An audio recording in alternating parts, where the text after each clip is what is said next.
We read the Washington Post report last Friday night that indicated the CIA claims conclusive evidence that Russia hacked our elections. We thought it was time for us to step up and demand an investigation. We want the information declassified as much as possible so that everybody can receive a briefing. And we want to take a look. How many are Democrat and how many are Republican? We have 50 Democrats, 1 Republican, and 1 member of the Working Families Party from New York. Okay, now on do the you record, want them and to many switch more their votes? Republicans and Democrats off the record. Do you want the Republicans to switch their votes, or what is this about?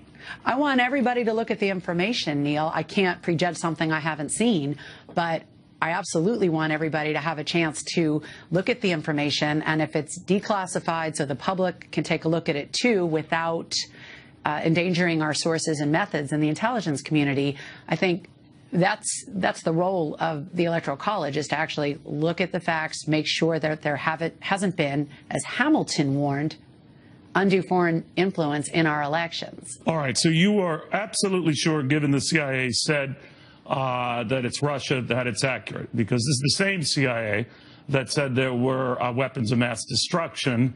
And actually, that was Bush Cheney. Right? That was Bush Cheney that was Bush Cheney who said that. Number one, and number two. They went and seized on a CIA I don't know if these study. are the same. I don't know that these are the same CIA agent. I don't know that these are the same CIA agents who did the data gathering and collecting. So to say it's the same CIA would be to lump you seem to be picking and choosing. You seem to be picking and choosing your intelligence data. Then you might not agree with what the CIA said back in 2003. The CIA missed the 9/11 attacks. The CIA missed the fact that India had nuclear capabilities in 1998. So why this? Why are you attacking the CIA? I'm not sure what you have to gain. Why are you picking and choosing the data you want to believe from the CIA? No, what I'm actually not. I'm asking to get a look at the information myself. To what end? If I was just blanketly believing the CIA, I wouldn't be calling for it to be revealed to the American people. But let's say Russia did act alone. Well, let's take a look at it. I'm asking. Well, we don't know if they acted alone. We don't know if they blackmailed Republicans I'm going to let you Democrats. answer. I just want an answer that's not political. Let's say you found out that they did act alone and they were trying to influence the election, not so much as to tip the election in one person's favor or not. The electors are aware of that. Are you saying they should just be aware of their influence, or should switch, that is the Republican ones, their allegiance to Donald Trump because of this? Well, I think you have to ask the Republican electors what they're going to do. But to be fair, we're trying to get the information declassified for everyone, number one, and lower the classification so that we can actually take a look at it at a local facility, so that, like a military base or an FBI office, so we can make an informed decision. I'm not taking them at their word. If I took them at the word of someone who put information in the Washington Post, I would have stood up Friday night and said I believed them. I want to make my own independent judgment based on the facts that they present. And I think that that's important. And I think it's unhelpful to the conversation to presume that one CIA agent is necessarily speaking for all of them. Look at the report that we just saw this morning on NPR with a retired CIA agent who said, I did some things I'm proud of. I did some things I'm not proud of. I think this information about Russia should be declassified so we can know. I guess what I'm asking you is, let's declassify. Are Republicans subject to blackmail? Let's find out what they actually did. I apologize for being cynical here. Then I'm thinking, when you get 50 of the 51 electors who have gathered who are Democrat, they necessarily are not going to switch their votes as a result. Is this really about hurting Donald Trump and the credibility of his election and nothing more? This is really about finding out the truth about what role the Russians played in hacking our election. You do the same if it were reversed. If it was reversed, Neil, you know and I know that the congressional Republicans would already have held hearings first thing Monday morning. Well, so I don't know let's that, be real. But you would be the same. You would be urging the same meeting of electors to study this information. We have to find out the information. We've asked for declassification of information from this administration. You would have the same zeal and robust attitude about getting this out and to the public. I would want to know if they hacked the election on behalf of. I'm always for more transparency, always for more transparency. If I thought my party was going to be subject to blackmail by by Russia? You're darn right I'd want to see that information. Do you think Hillary Clinton lost this election in the electoral vote? Do you think Hillary Clinton lost this election in the electoral vote? I think that Hillary Clinton was severely damaged by the hacking of her emails and the DNC emails that went on a drip, drip, drip basis every day for 3 months. So every day instead of waking up and talking about the economy, they woke up and talked about.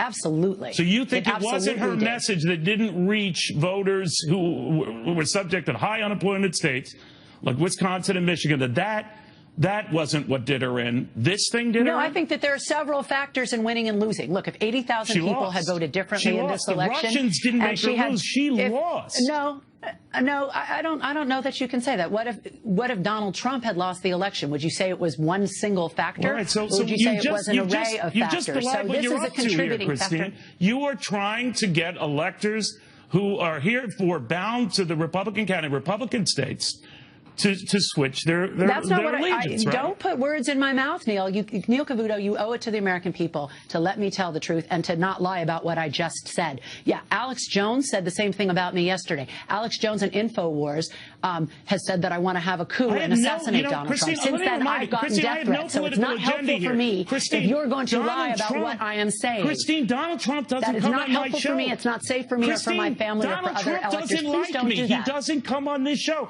I have no agenda here. I'm just saying it seems that you do. Well, no, then don't put words in my mouth, Neil, that you know are going to antagonize people and make me unsafe. Christine, come on. You want the electors to get this information? Neil, you need to make sure that you understand what your role is here. Do you want them to switch their votes, yes or no?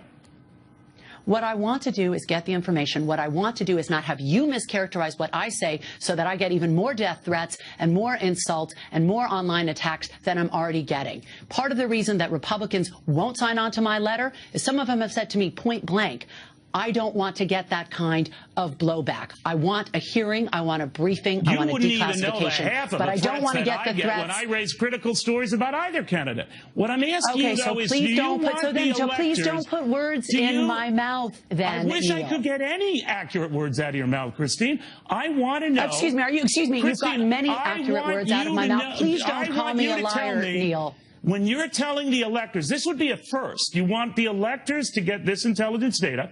I'm taking the leap that it will prove that Russia acted to interfere in the elections, that Russia moved to hack the election. Wait a minute, I'm going to, just for the sake of argument.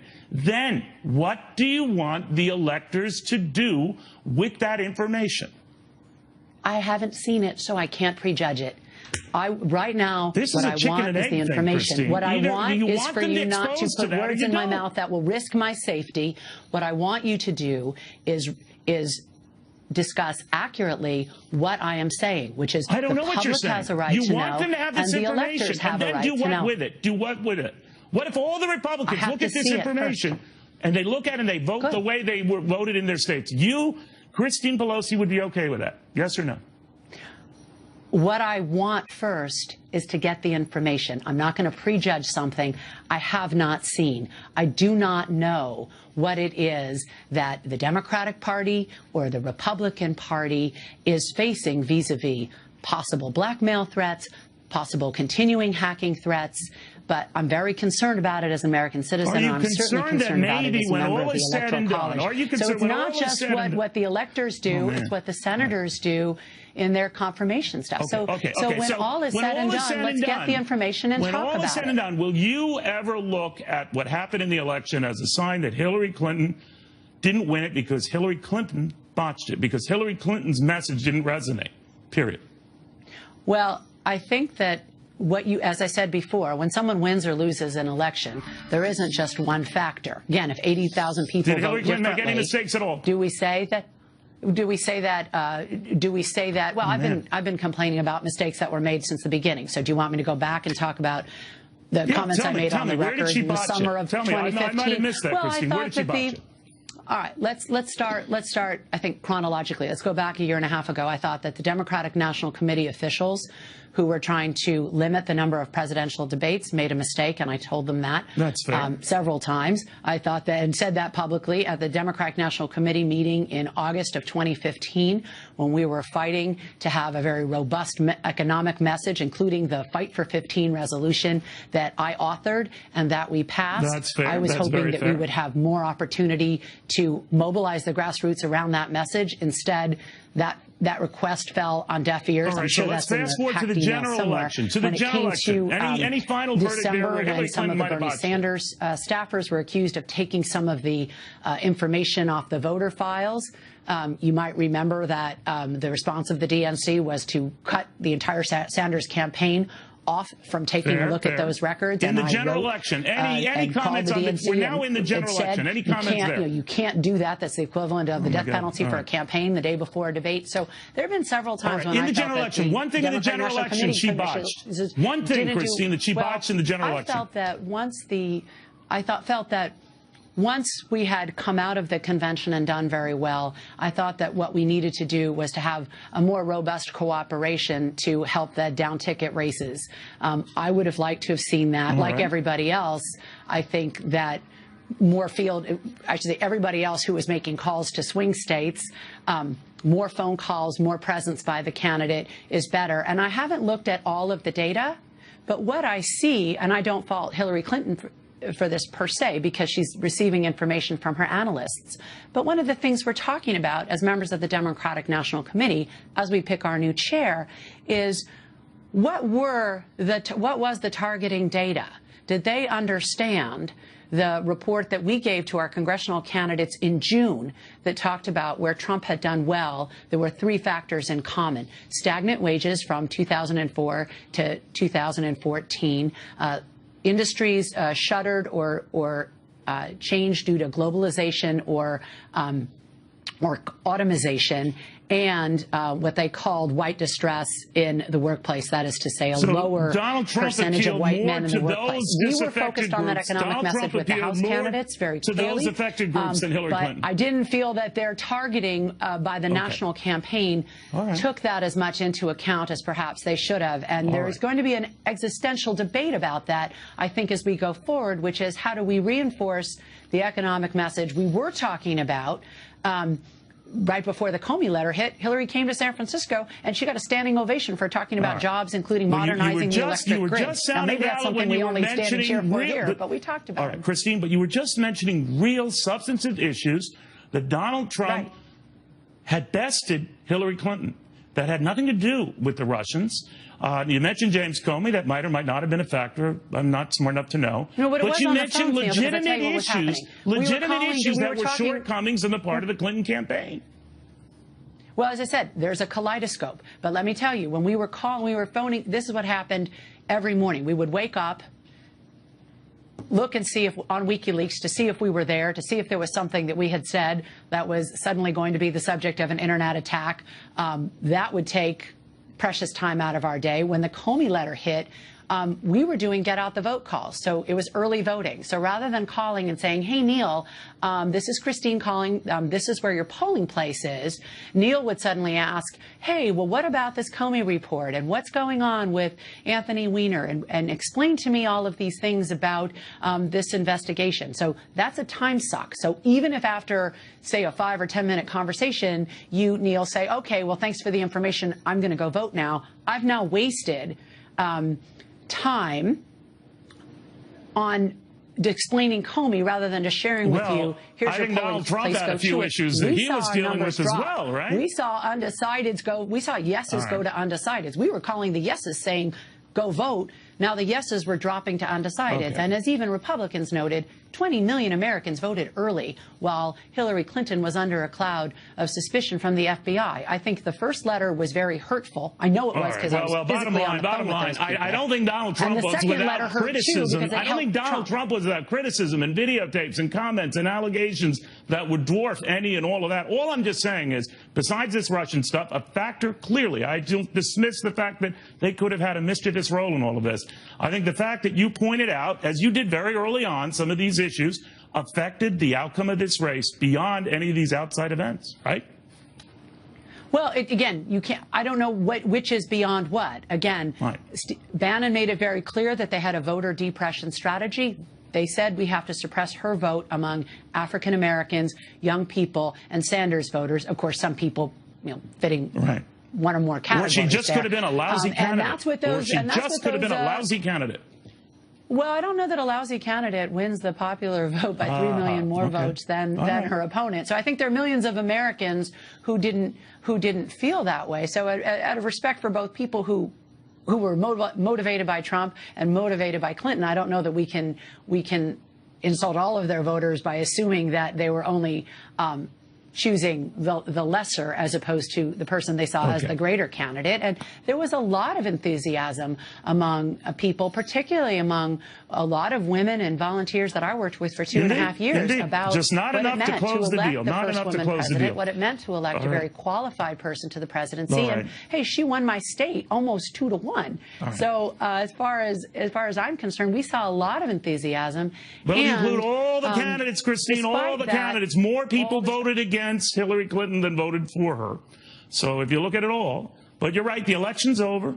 We got to move on, right? Well, what we have to do is take a cold, hard look at two things. Number one, from the standpoint of what was the role that was played by the Russians. What is the CIA news report? We weren't talking about this last Friday. It came up in the news Friday night. So Christine, we have a hard break coming up. I gave you a lot of time to get into this. I'm glad you raised a lot of very solid points. We'll see where this goes. Christine Pelosi, thank you very, very much. Thank you, Neil. All right, we have a lot more of the fallout from all of this with Ari Fleischer, many more. Stick around. Coast to Coast continues.